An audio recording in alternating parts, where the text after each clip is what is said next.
Hello dear students, आज हम physics का 4th यूनिट स्टार्ट कर रहे हैं। उसका नाम है इलेक्ट्रोमैग्नेटिक इंडक्शन।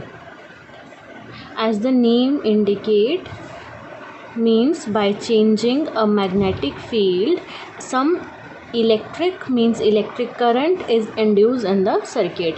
देखिए, हमने प्रीवियस यूनिट में पढ़ा था कि whenever there is a change in current means a wire carrying current will produce a magnetic field around it। तो यहाँ पे हमने देखा था कि जब भी टाइम वेरिंग इलेक्ट्रिक फील्ड होती है या इलेक्ट्रिक करंट होता है, टाइम वेरिंग इलेक्ट्रिक करंट जिस भी सर्किट के साथ एसोसिएट होता है वहाँ पे मैग्नेटिक फील्ड सेटअप हो जाती है। तो ये काम फैराडेज ने स्टडी किया। फैराडेज ने ये स्टडी किया कि क्या जब मैग्नेटिक फील्ड को चेंज किया जाए, मींस टाइम के साथ मैग्नेटिक फील्ड चेंज हो, तो क्या वहाँ पे इलेक्ट्रिक करंट या ईएमएफ सेटअप हो सकती है। So answer is yes. तो मींस ये दोनों डायरेक्शन में ट्रू है। अगर मैग्नेटिक फील्ड टाइम के साथ वेरी कर रही है तो उस सर्किट में इलेक्ट्रिक करंट सेटअप हो जाएगा, जिससे हम बोलेंगे इंड्यूस्ड करंट, क्योंकि वहाँ पे इंड्यूस्ड ईएमएफ सेटअप हो जाएगी। ठीक है, तो मींस ये दोनों वे से ट्रू है। टाइम वेरिंग इलेक्ट्रिक करंट या electric field magnetic field produce कर सकती है, और जहाँ पे मैग्नेटिक फील्ड टाइम के साथ वेरी करेगी, चेंजिंग मैग्नेटिक फील्ड होगी, वहाँ पे इलेक्ट्रिक करंट या ईएमएफ इंड्यूस्ड ईएमएफ सेटअप हो जाएगी। तो ये इन्वेंशन थी फैराडेज की। इस कंसेप्ट पे बेस सारे जनरेटर, मोटर, ट्रांसफार्मर सब इसी कंसेप्ट पे काम करते हैं। इवन जो आज के भी डिवाइसेस हैं वो भी relative motion between a magnetic dipole and a closed coil produce करती है स्मॉल करंट, उसी पे बेस्ड हैं। तो ये एक छोटा सा कंसेप्ट फैराडेज ने तब नहीं सोचा था कि उसके बेसिस पे सारे डिवाइसेस बनेंगे। तो इस चैप्टर में हमने वो सारे डिवाइसेस पढ़ने हैं इस कंसेप्ट पे बेस्ड। तो वेरी फर्स्ट टॉपिक जो हम स्टार्ट कर रहे हैं उसका नाम है मैग्नेटिक फ्लक्स। मैग्नेटिक फ्लक्स का मीनिंग है कि किसी भी एक सरफेस से, सपोज़ ऐसे हमने एक सरफेस रख लिया, इसमें से कितनी फील्ड लाइंस निकल रही हैं अगर ये सरफेस इनके नॉर्मल रखा है। तो जैसे ये मेरा हाथ है, इस सरफेस को ऐसे नहीं रखा हुआ, ऐसे रखा हुआ है।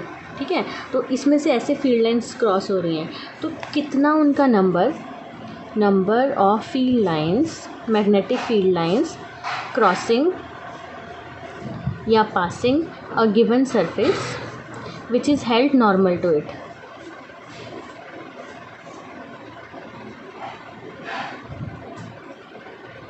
इस कॉल्ड मैग्नेटिक फ्लक्स। सपोज़ करते हैं इस पूरे सरफेस का मैंने एक थोड़ा सा एरिया चूज़ कर लिया, लेट वो एरिया ए है, और इसकी जो डायरेक्शन होगी एन कैप वो इस सरफेस के नॉर्मल होगी। लेट करते हैं ये जो एन कैप है ये एक यूनिट वेक्टर है जो ड्रॉन किया है इस सरफेस के प्लेन के नॉर्मल। ठीक है, तो थीटा एंगल इमेजिन कर लिया between magnetic field lines and unit vector. तो उसके बाद अगर मुझे फ्लक्स को इस डायग्राम से डिफाइन करना हो तो फ्लक्स होगा B dot A, means dot product इस मैग्नेटिक फील्ड का एरिया के साथ।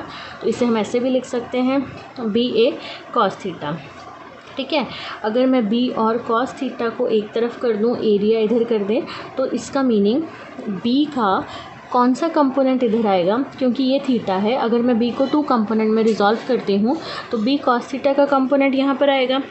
तो बी कॉस थीटा का कंपोनेंट जो मैग्नेटिक फील्ड के नॉर्मल है वो हम ऐसे लिख सकते हैं। मींस मैग्नेटिक फ्लक्स जो है वो ऐसे भी डिफाइन हो सकता है, प्रोडक्ट किसका, एरिया ऑफ द सरफेस का, और कंपोनेंट ऑफ मैग्नेटिक फील्ड, ये वाला component which is normal to this plane of the surface. So phi is equal to B cos theta A। So definition I am repeating again, the number of magnetic field lines passing through this surface is called magnetic flux and its formula is phi is equal to B dot A। Now unit of flux is, flux का जो unit है वो है tesla weber, 1 weber which is equal to 1 tesla into metre square. क्योंकि B का unit है tesla, area का unit है मीटर स्क्वायर, तो फ्लक्स का यूनिट बन गया 1 weber. Fine, this is the unit in SI system. In CGS system, unit of flux is Maxwell, and 1 Maxwell is equal to 10⁻⁻8 Weber।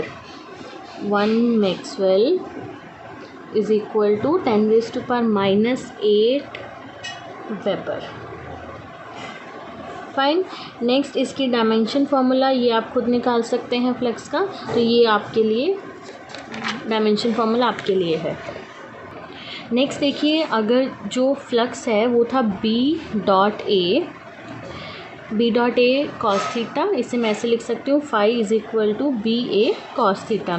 तो अगर theta हो 0 and cos 0 is 1 तो flux हो जाएगा मैक्सिमम। फाइन। तो ये थीटा 0 कब होगा? थीटा किस किस के बीच में एंगल है? ये सरफेस है, इसमें से ऐसे फील्ड लाइंस निकल रही हैं, ये एरिया वेक्टर का नॉर्मल है एन कैप, और ये एंगल है थीटा।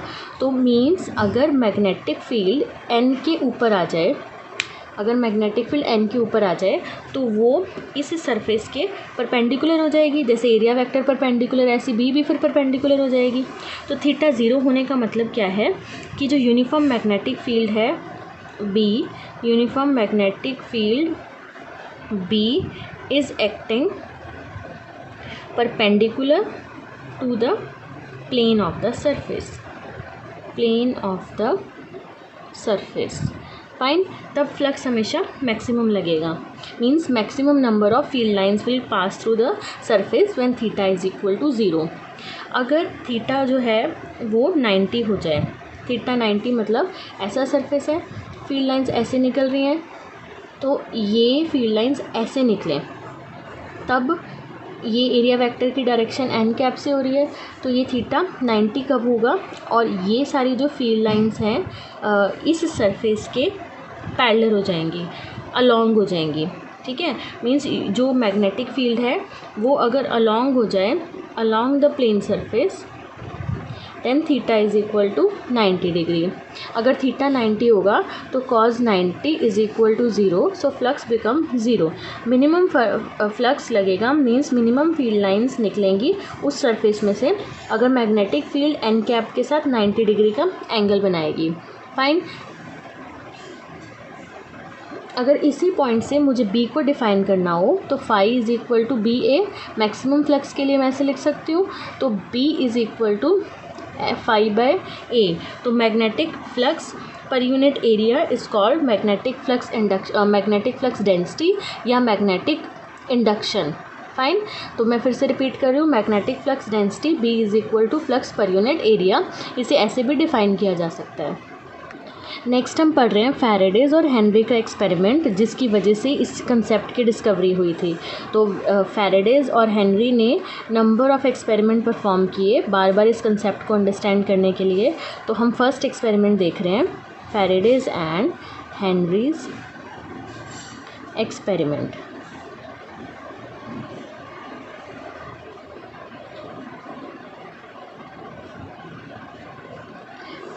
तो फर्स्ट एक्सपेरिमेंट में फैराडेज ने क्या ऑब्ज़र्व किया, उसने एक कॉइल ली, कॉइल के साथ ऐसे उसने एक गैल्वेनोमीटर अटैच कर दिया। गैल्वेनोमीटर उस करंट के डिफ्लेक्शन को नोट करने के लिए था जो करंट सर्किट में प्रोड्यूस हुआ। इस कॉइल के पास मैग्नेट को ला रहे हैं, मैग्नेट को जब हम मूव करवाते हैं इसमें से फील्ड लाइंस निकलती हैं, नॉर्थ पोल में से भी फील्ड लाइंस निकलेंगी और साउथ पोल में से भी फील्ड लाइंस निकलती हैं, मैग्नेटिक फील्ड लाइंस। तो जब मैग्नेट को मूव करवाते हैं तो फ्लक्स चेंज होता है। फ्लक्स चेंज होना मतलब उनका अमाउंट, फील्ड का जो अमाउंट इस सर्किट में पहुंच रहा है वो अमाउंट चेंज होता है, फ्लक्स चेंज होता है।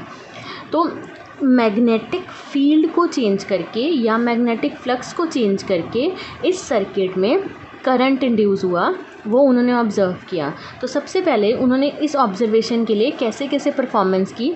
फर्स्ट स्टेप में मैग्नेट के नॉर्थ पोल को इस कॉइल के पास लेके आए। ये कॉइल कैसे बनी हुई है, किसी भी कार्डबोर्ड के ऊपर एक ऐसे कॉपर की वायर्स को वाउंड करके ये कॉइल बनी हुई है और सिंपल इसके साथ एक गैल्वेनोमीटर अटैच किया हुआ है। फाइन। तो फर्स्ट ऑब्जर्वेशन में जब बार मैग्नेट रेस्ट पे थी, बार मैग्नेट ये वाली रेस्ट पे थी, तो galvanometer shows zero deflection. Fine. Second observation में नॉर्थ बार मैग्नेट के नॉर्थ पोल को इस कॉइल के पास लेके आए तो गैल्वेनोमीटर ने एक साइड पे डिफ्लेक्शन इंडिकेट कर दी। फिर अगर इस बार मैग्नेट के नॉर्थ पोल को दूर लेके गए इस कॉइल से, तो गैल्वेनोमीटर ने डिफ्लेक्शन ऑपोजिट डायरेक्शन में दी। फाइन। सेकंड पॉइंट में मैंने आपको बताया कि नॉर्थ पोल को पास ला रहे हैं, तो गैल्वेनोमीटर की डिफ्लेक्शन सपोज लेफ़्ट की तरफ थी। फिर जब नॉर्थ पोल को दूर लेके जा रहे हैं तो गैल्वेनोमीटर ने डिफ्लेक्शन ऑपोजिट साइड दी। अगर ये मैग्नेट फास्ट मूव कर रहे हैं ऐसे ऐसे बिल्कुल फास्ट, तो गैल्वेनोमीटर ने एकदम इंडिकेशन दी करंट की ज़्यादा डिफ्लेक्शन शो करके। फाइन। फिर सेम प्रोसेस रिपीट किया साउथ पोल के साथ। तो जब मैग्नेट के साउथ पोल को इस कॉइल के पास ला रहे थे, तो सपोज़ पहले गैल्वेनोमीटर ने लेफ़्ट साइड डिफ्लेक्शन दी थी, फिर उसकी डिफ्लेक्शन हो गई राइट साइड। फिर साउथ पोल को दूर लेके गए तो गैल्वेनोमीटर की डिफ्लेक्शन अगेन ऑपोजिट हो गई। तो इन ऑब्जर्वेशन से फैराडेज ने कुछ कंक्लूजन निकाले। फर्स्ट पॉइंट मैंने आपको बताया कि जब बार मैग्नेट रेस्ट पे थी तो गैल्वेनोमीटर ने कोई डिफ्लेक्शन नहीं दी, तो उससे कंक्लूजन निकलता है कि जो ईएमएफ है वो या इंड्यूस्ड करंट है वो तभी सर्किट में आएगा अगर मोशन होगा मैग्नेट का, means there is a relative motion जब होगा तभी galvanometer shows deflection and induced current will set up in the circuit. So when there is a relative motion between a closed circuit and magnet, induced EMF is set up and it lasts so long whenever flux goes on changing. और large EMF induce होगी अगर बार magnet का जो motion है with respect to this coil is large, और induced EMF कम होगी सेटअप अगर इसका जो बार मैग्नेट का मोशन है वो स्लो है with respect to this coil. तो यहाँ से ये कंक्लूजन उस फैराडेज ने ड्रॉ किया। फाइन। सेकंड एक्सपेरिमेंट जो उसने परफॉर्म किया, उसने एक कॉइल अगेन ली, कॉइल को लेके गैल्वेनोमीटर उसके साथ अटैच कर दिया और एक और कॉइल ली जिसके साथ बैटरी लगा दी। तो ये कॉइल सपोज सोलेनाइड जैसी है, उसके ऊपर टर्न्स को बाउंड किया हुआ है और ये सेकेंडरी कॉइल है, सपोज ये प्राइमरी कॉइल है ये वाली, this is secondary coil and this is primary coil. तो इसके साथ उसने कैसे एक्सपेरिमेंट परफॉर्म किए। सबसे पहले बार मैग्नेट को जो ऊपर वाले एक्सपेरिमेंट की बार मैग्नेट थी उसे रिप्लेस कर दिया इंसुलेटेड कॉपर वायर के साथ, जिनको वाउंड किया हुआ है वुडन कोर के ऊपर। जैसे ये वाली मैं बता रही हूँ, ये वाली बॉडी वुडन का कोर लेके उसके ऊपर कॉपर वायर को इंसुलेट कर दिया। ये वाली जो कॉइल है एक दूसरे के साथ दोनों कॉइल्स फिज़िकली अटैच नहीं की हुई हैं बट कुछ डिस्टेंस पे रखी हुई हैं, एक को प्राइमरी कॉइल और दूसरी सेकेंडरी कॉइल। ठीक है।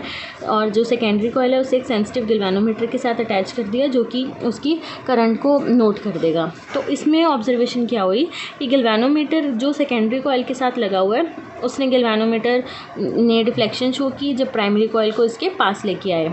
फाइन। अब सेकंड ऑब्जर्वेशन क्या थी कि जब प्राइमरी कॉइल मूव कर गई इस सेकेंडरी कॉइल से दूर लेकर गए तो गैल्वेनोमीटर की डिफ्लेक्शन ऑपोजिट डायरेक्शन में हो गई। तो एक्सप्लेनेशन इसकी क्या निकली कि जब प्राइमरी कॉइल सेकेंडरी की तरफ मूव करवा रहे थे तो मैग्नेटिक फील्ड और मैग्नेटिक फ्लक्स जो लिंक कर रहा था सेकेंडरी कॉइल से वो चेंज हो गया, जिसकी वजह से इसके सर्किट में इंड्यूस्ड EMF सेटअप हो गई। क्योंकि जब हम इसको मूव करवा रहे हैं तो मैग्नेटिक फील्ड और फ्लक्स चेंज होगा। यहाँ पर अगर करंट फ्लो कर रहा है, करंट फ्लो करने की वजह से मैग्नेटिक फील्ड इसके साथ सेटअप हो गई और इसको मोशन में लाने से magnetic flux means number of field lines जो इस सेकेंडरी कॉइल तक रीच कर रही हैं उनका अमाउंट वेरी करेगा। तो जब हम इस कॉइल को प्राइमरी कॉइल को मूव करवा रहे हैं सेकेंडरी कॉइल के पास तो इसमें EMF इंड्यूस हो जाएगी। ठीक है। और कितनी EMF इंड्यूस होगी वो डिपेंड करता है कि इसकी पोजीशन क्या है। अगर हम इसे फास्ट मूव करवा रहे हैं तो गैल्वेनोमीटर ने अगेन लार्ज डिफ्लेक्शन शो की, अगर इसको हम स्लो मूव करवा रहे हैं तो गैल्वेनोमीटर की डिफ्लेक्शन कम थी। तो अगेन इस एक्टिविटी का कंक्लूजन क्या निकला, कंक्लूजन इस एक्टिविटी से निकला कि इंड्यूस्ड EMF एक EMF इंड्यूस हो गई और सेकंड EMF इंड्यूस होने से करंट सेटअप हो गया जिसे हम बोलते हैं इंड्यूस्ड करंट, वो इस कंडक्टिंग कॉइल में प्रोड्यूस हो गए। कब? जब there is a relative motion between this current carrying coil, battery लगी थी उसकी वजह से इसमें करंट था, तो इस करंट कैरिंग कॉइल की वजह से जो नियर बाय सेकेंडरी कॉइल है उसमें इंड्यूस्ड EMF हुई और इंड्यूस करंट सेटअप हो गए। तो इस एक्टिविटी का ये कंक्लूजन निकला। फाइन। इन एक्टिविटीज़ के बेसिस पे फैराडेज ने अपने लॉज को डिफ़ाइन किया। तो फैराडेज के 2 लॉज हैं which is very important. Faraday's का फर्स्ट लॉ स्टेट करता है कि whenever there is a change in flux This flux is magnetic flux. Whenever there is a change in magnetic flux associated with a coil, EMF will induce, and this EMF will last so long. This EMF will last so long whenever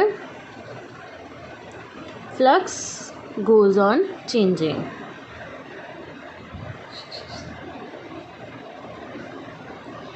means ये जब भी किसी circuit में magnetic flux change होगा तो उस circuit में EMF induce हो जाएगी और ये ईएमएफ तभी तक रहेगी जब तक फ्लक्स चेंज करता जाएगा। तो उसने सेकंड लॉ में इसका मैथमेटिकल एक्सप्रेशन दिया कि इंड्यूस्ड ईएमएफ कितनी लिंक करती है, एसोसिएट होती है सर्किट से, that depend on the rate of change of magnetic flux.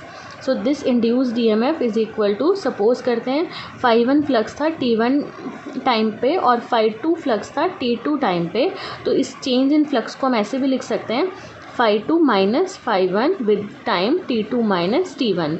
तो induced EMF is equal to k φ2 minus φ1 t2 by t1.